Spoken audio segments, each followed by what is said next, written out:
Here it is. Here it is, you guys. So this is an ant. It's a Carpenter ant. And it has fungus that overtakes its brain to cause it to do different behaviors. The Cordyceps fungus. Around today, even.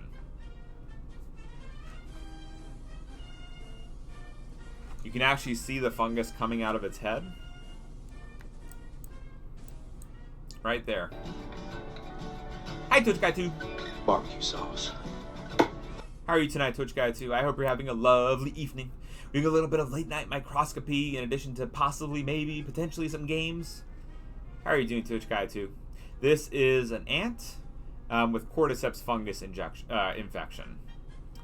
Euterids are really cool, especially the bronchoscopy. It's just a good thing they aren't around anymore. How come, Hugin? Why is it good they're not around, Master Hugin? Tell me this, Hugin.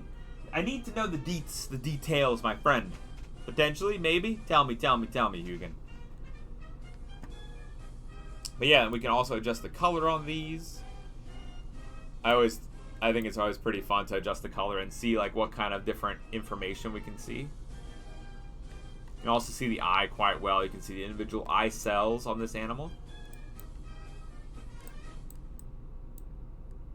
Let's see, if we tell the software it's white balance, this is gonna be white.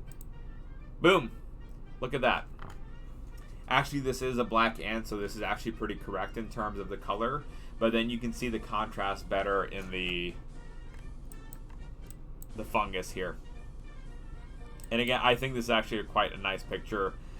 We'll take a screenshot. If you guys are interested, those coming in with the raid, those just hanging out, part of our community before, everything that we image, I put onto the Discord, and it's under the microscopy channel, and you can download it for free.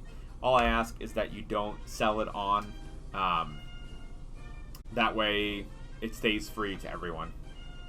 And that's part of our mission of science communication, science outreach.